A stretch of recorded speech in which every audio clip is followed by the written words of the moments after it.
Melalui video ini, saya akan melunasi hutang-hutang saya untuk membahas contoh-contoh uji hipotesis pada pertemuan yang waktu itu lebih banyak kita isi dengan diskusi. Tentu Anda semua masih ingat kalau di slide pada waktu itu kita masih menyisakan diskusi contoh-contoh uji hipotesis yang ada 3.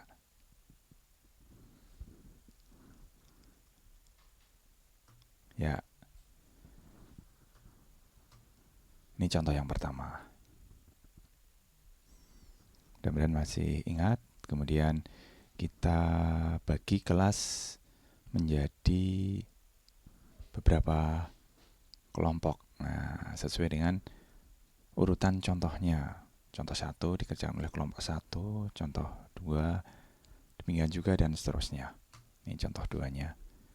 Dan contoh 3-nya menyangkut pengujian Chi kuadrat. Campuran ya membacanya ya. Karena dibaca tidak hanya dengan ucapan Indonesia. Ya, ini dia yang ketiga. Oke, kita bahas satu per satu untuk contoh yang pertama lebih dulu tentu saja.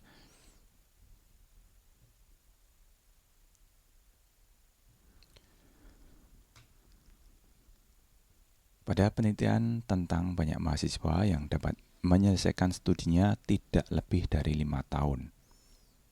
Diambil sampel acak 100 mahasiswa untuk diteliti. Ya, ini ada typonya ya. Hasilnya diperoleh rata-rata sampel adalah 5,4 tahun dan simpangan baku 0,8 tahun. Buatlah hipotesis yang sesuai dengan kasus ini dengan taraf nyata atau alfa sebesar 0,01. Kemudian selidikilah apakah hipotesis diterima atau ditolak.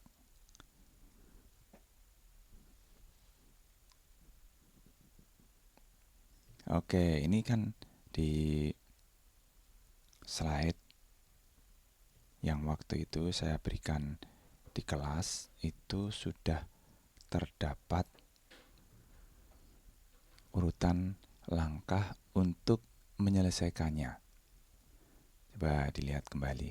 Ini walaupun ini berada di slide uji 2 arah, tetapi uji 1 arah ini pun juga menerapkan langkah ini. Kenapa? Karena nih ada di langkah ketiga nih ya, tentukan arah pengujian. Nah, jadi langkah-langkah ini yang nanti akan kita ikuti untuk menyelesaikan contoh 1 dan contoh 2 tentu saja ya. Walaupun ini tidak harus dikerjakan secara urut satu persatu. Nah, sudah saya sebutkan juga ya waktu itu ya. Kalau ada beberapa langkah tuh yang bisa dibolak-balik. Tentu saja yang nomor 1 itu ya harus nomor 1, nomor 7 ya nomor 7. Silahkan diingat kembali langkah mana yang bisa dibolak-balik. Oke, kita ikuti langkah yang pertama ya. Tentukan H0 dan H1. Ini pasti harus mengingat kembali cara membuat hipotesis. Nah, seperti ini ya. Jadi kita harus membalik dugaan yang diharapkan supaya menjadi hipotesis awal atau H0. Ini saya menggunakan simbol H0 dan H1. Jadi untuk langkah yang pertama ini berdasarkan pernyataan dalam soal bahwa penelitian dilakukan untuk mengetahui apakah mahasiswa dapat menyelesaikan studi yang tidak lebih dari 5 tahun. Jadi ini yang diharapkan untuk ditolak kan. Nah, ini yang menjadi H1. Maka dapat dibuat hipotesis awal. Kebalikannya kan, masa studi mahasiswa lebih dari 5 tahun. Nah, kenapa? Karena ini tidak lebih dari 5 tahun yang diharapkan, tidak lebih. Tidak lebih berarti kan 5 tahun juga tidak lebih kan, karena sama dengan. Jadi H1-nya ini ya, tidak lebih ya. 5 tahun juga tidak lebih, sehingga kurang dari sama dengan 5 tahun. Sedangkan hipotesis awalnya kebalikannya. Ingat, kebalikan di dalam statistik, di dalam matematika, di dalam programming itu sama ya. Belum tentu seperti kebalikan dalam bahasa sehari-hari. Kalau lebih dari pasti kurang dari, kan enggak ya. Karena ada sama dengan juga, jadi sama dengannya diikutkan. Jadi sekali lagi, H0-nya ini membalik dari tidak lebih dari. Jadi kalau tidak ya dalam bahasa sehari-hari ya iya, berarti kan iya lebih dari, karena ini tidak. Jadi yang tidak lebih dari ini yang memuat sama dengan. Oke, kemudian langkah 2, 3, dan 4 ini bisa dibolak-balik ya. Tentukan statistik uji, apakah Z atau T. Kemudian arah pengujian dan taraf nyata. Oke, kita bisa lihat dari soal tadi kan taraf nyatanya 0,01. Kemudian pengujian satu arah. Karena uji hipotesis, maka kita menggunakan uji Z. Kemudian yang kelima, tentukan nilai titik kritis atau daerah penerimaan penolakan H0. Kita harus ingat kembali apa yang ada di slide ke-11 pada sisi kanan. Karena uji hipotesisnya adalah one tile atau satu arah dan alfa sebesar 0,01, maka nilai kritis dari permasalahan ini adalah Z sama dengan minus 2,33. Ini bagaimana caranya? Nanti kita lihat ya. Cara mendapatkan nilai kritis ini adalah dengan melihat tabel distribusi normal, di mana Z alfa sama dengan 0,01. Nanti dicari di tabel Z itu tidak ada 0,01. Adanya yang paling mendekati. Gitu ya. Itu didapat nilai ini nanti. Atau daerah penerimaan H0 adalah Z lebih dari sama dengan minus 2,33. Jadi harus mengingat slide ke-11. Nah, kita menuju ke slide 11 sisi kanan dulu ya.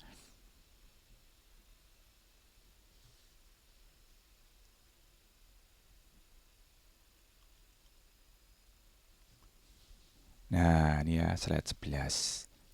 Kenapa sisi kanan? Ya, karena tadi kan H0-nya kan ada tanda lebih dari. Kalau sama dengannya bisa di H0, bisa di H1, tergantung dari kasusnya. Kemudian H1-nya kan kurang dari ya, kurang dari. Coba dilihat lagi.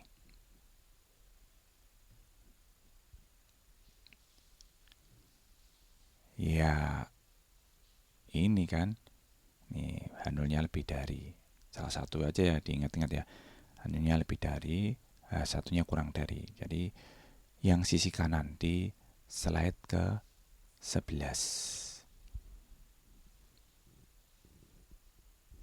Ya, ini kan. Ini berarti kan ini yang harus diperhatikan wilayah kritisnya. Yang di posisi kanan titik kritis itu daerah penerimaan. Kemudian di sini adalah daerah penolakannya. Ini untuk yang nanti ya. Oke, jadi kita lanjutkan ke sini. Kita harus melihat nilai di tabel Z. Karena nanti itu akan melihat nilai tabel gitu ya.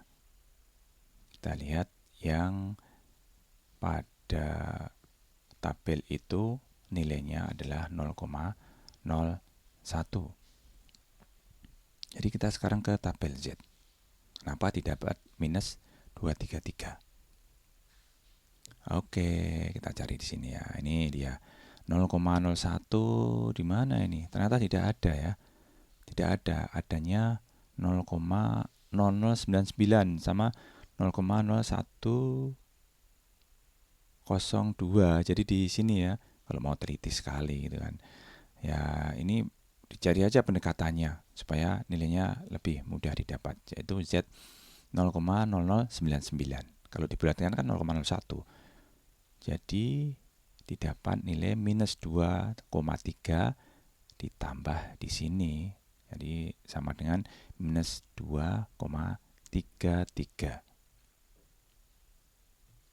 Itu cara mendapatkan Z di tabelnya. Nah, ini ya, sebagai titik kritisnya nanti. Jadi H0-nya akan diterima kalau Z hitungnya lebih dari sama dengan minus 2,33. Nah, langkah 6 adalah cari nilai statistik hitung. Ya, kita hanya memasukkan nilai-nilai yang sudah diketahui ke rumusnya Z hitung itu ya.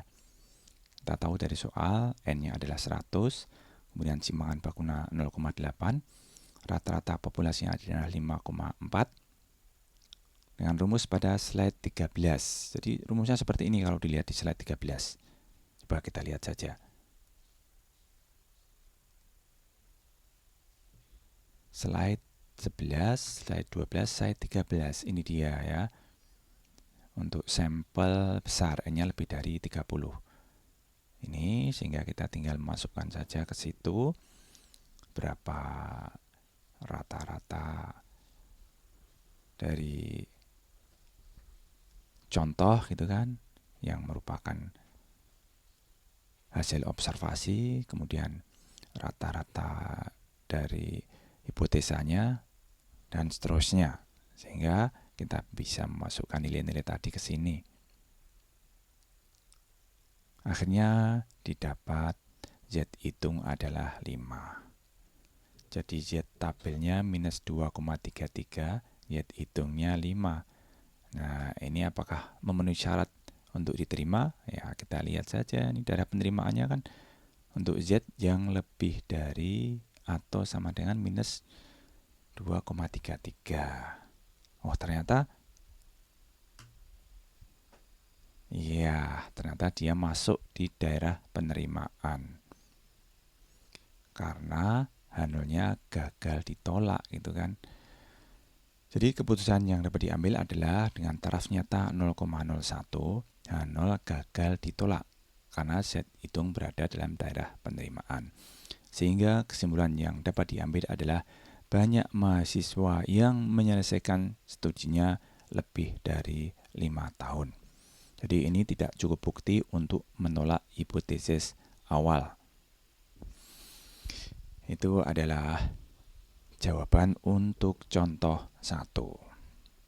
Mudah-mudahan jawaban ini memberi gambaran bagaimana penerapan dari apa yang sudah kita bahas pada waktu kuliah. Kemudian yang nomor 2 ya, contoh 2 ini.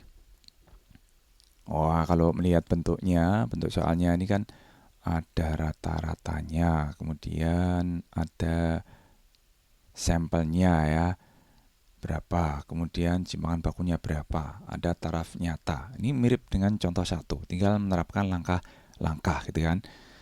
Oke, kita ikuti saja langkah-langkahnya. Nah, kalau mau mudahan ikuti saja gitu.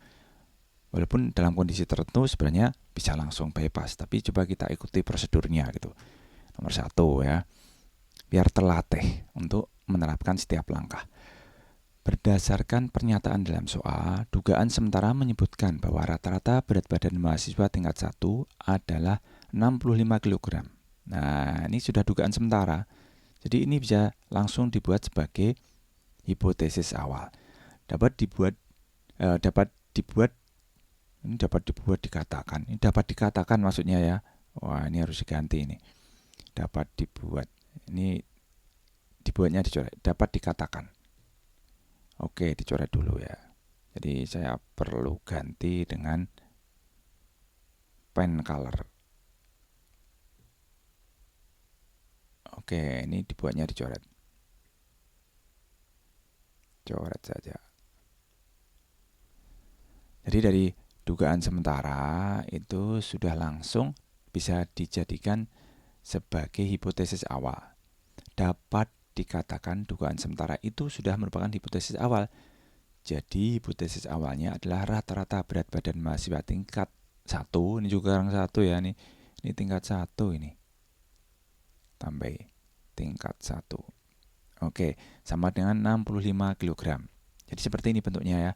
H0-nya 65 tahun, H1-nya ya kebalikannya kan gitu. Kemudian kita lanjutkan untuk menentukan apakah dia uji Z atau uji T, kemudian apakah dia satu arah atau dua arah, dan taraf nyatanya. Oke, seperti ini ya.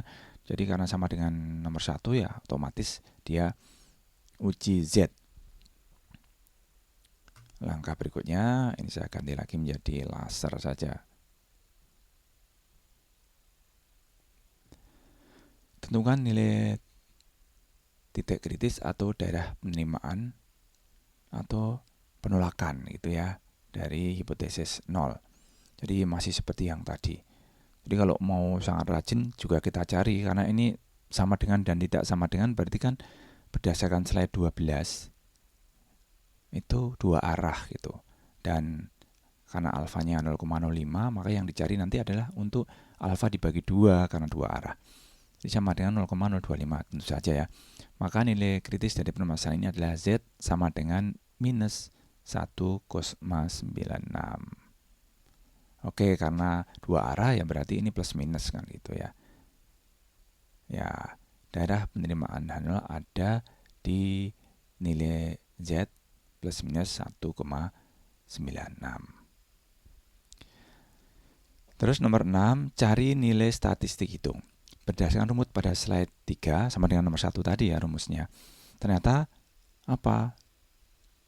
Variabel-variabel yang ada di rumus itu belum lengkap gitu.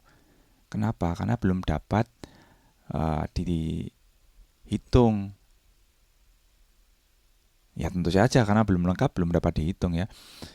Jadi kita bisa lihat di rumus pada slide 13 itu membutuhkan rata-rata berat badan dari sampel. Coba dilihat di soalnya ya. Nih, mahasiswa tingkat 1 rata-rata berat badannya 65 kg. Bener nggak itu ya? Itu kan dugaan sementara gitu kan. Terus untuk menyelidiki dugaan ini diambil sampel sebanyak 36 orang mahasiswa. Tingkat 1 tadi ya. Oh ini mahasiswa, ini siswa. Ya apa-apa ikut saja ya. Untuk diteliti. Tapi di sini katanya mau diteliti tapi malah justru data yang ditunggu-tunggu yaitu rata-rata berat badannya berapa tidak ada, ini dibolak-balik, diulang-ulang, dibaca ulang nggak ada. Tentu saja rumus yang dipakai di nomor 1 tadi ini tuh ini nggak bisa dihitung ya kan, nggak bisa dihitung. Coba dilihat yang nomor 1. Ini kan ada rata-rata yang ingin diuji dugaannya gitu ya. Terus ini ada rata-rata yang didapat dari sampel. Yang nomor 2 kan tidak ada itu.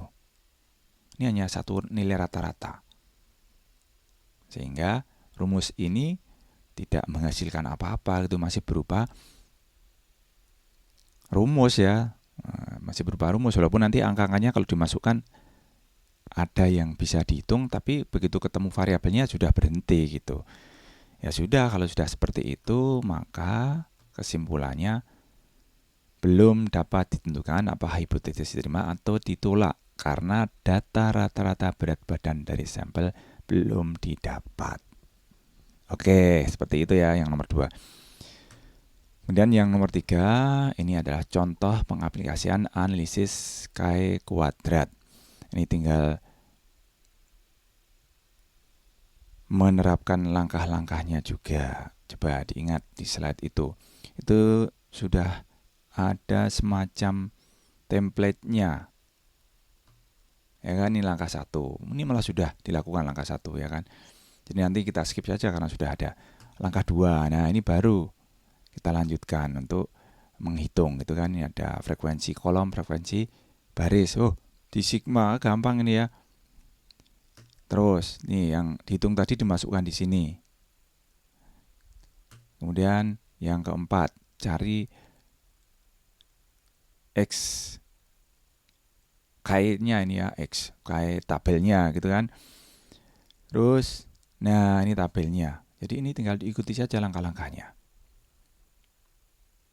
Yang sudah ada tentu saja tidak usah kita baca ulang gitu. Oke, ini ya. Ini soalnya. Kemudian langkah-langkahnya juga sudah siap. Tinggal diikuti saja. Tabelnya juga ada. Oke. Coba sekarang kita ikuti langkah-langkah tadi. Oke, langkah pertama. Ini sudah ada alternatif sama awalnya. Hipotesisnya sudah ada sehingga tidak usah saya baca ya. Yang terakhir itu juga sudah ada kesimpulannya. Ini juga jadi soalnya. Sehingga yang kosong-kosong aja yang kita ikuti. Oke, yang nomor 2 kita menerapkan rumus ya yang sudah ada di sana. Ini ada sigma frekuensi kolom dikalikan sigma frekuensi baris. Kemudian dibagi sigma T. Ya sudah, ini tinggal lihat saja di soalnya atau di tabelnya. Kemudian akan didapat nilai-nilai yang kita harapkan. Oke, ini kan kolom, kolom, kolom. Ini baris, baris, baris. Total berarti kan ini jumlah sama ini sigmanya kan. Tapi ini sigma frekuensi baris, ini kolom. Ada 3 dan 3, jadi semua kemungkinan ada 9. Sehingga bisa didapat hitung-hitungan yang seperti ini. Ya sudah, kita main percaya saja hitungan ini gitu kan. Ini persis ya, tapi satu persatu kan dari pasangan kolom dan baris tadi. Jadi ini 375, 275 ini pasti kolom pertama baris pertama. Ini kolom pertama baris kedua. Coba dilihat saja ya. Ya 375, 250. Ya 375, 250. Terus saya kebalik ya tadi, pokoknya yang penting 3 kali 3 itu sesuai dengan ini ya, baris-baris dan kolom-kolom ini. Ini berarti kolom pertama, kolom kedua, kolom ketiga, baris pertama, baris kedua, baris ketiga. Karena 3 maka akan ada 9 kemungkinan. 9 kemungkinan ini ya sudah ini. Ini adalah frekuensi yang diharapkan atau FE. Kenapa harus dihitung FE? Karena nanti dipakai di rumus berikutnya yang langkah 3. Ini ada FE-nya. Kemudian ini FO-nya begitu. FO didapat dari mana? Didapat dari tabel juga. Coba kita lihat dari tabelnya. Ya kan ini 150, 75, 50. 150, 75, 50 dan seterusnya gitu ya. Oke, jadi dipasang-pasangkan dengan hasil perhitungan dari langkah sebelumnya. Terus kita lihat ini ada sigmanya. Jadi semua yang dihitung ini dijumlahkan. Jumlahkan seperti ini ya. Oke, akhirnya didapat 130,24. Ini dipakai lagi di langkah yang keempat. Ya, mencari berdasarkan tabel. Terus ini derajat kebebasannya gitu ya. Derajat kebebasannya ini adalah kolom, ini baris, sehingga didapat derajat kebebasan 4. Nah, kita harus hitung ini. Kenapa? Karena di tabel ada derajat kebebasan yang harus dipakai untuk dasar mencari. Kemudian dari tabel ini akan banyak taraf nyatanya gitu ya. Ini diambil saja 2, yang 0,01 sama 0,05. Terus nanti bisa didapat Z-nya berapa begitu. Oke, kita lihat saja di tabel. Tabelnya ada di slide yang terakhir.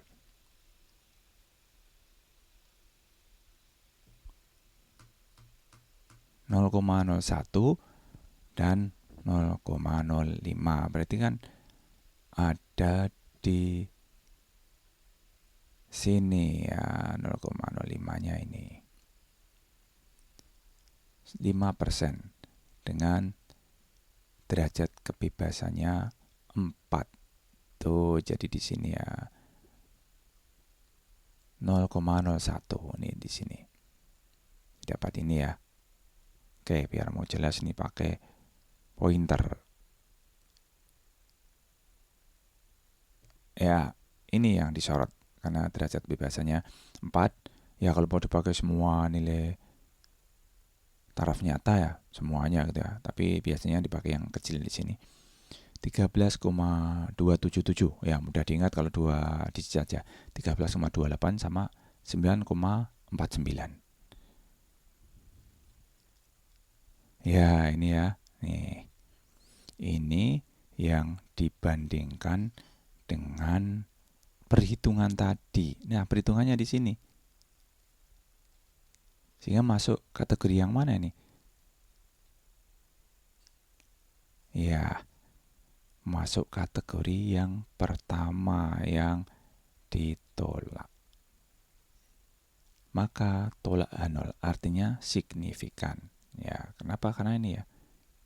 Karena dari perhitungan nilainya lebih dari. Ini jadinya. Maka H0 ditolak. Artinya signifikan. Sehingga mengarah ke kesimpulan yang sudah dibuat. Jadi ada perbedaan yang signifikan. Oke, 3 contoh sudah kita bahas satu persatu. Mudah-mudahan bermanfaat dan mudah untuk dipahami. Terima kasih atas perhatiannya dan hutang saya sudah lunas. Alhamdulillah.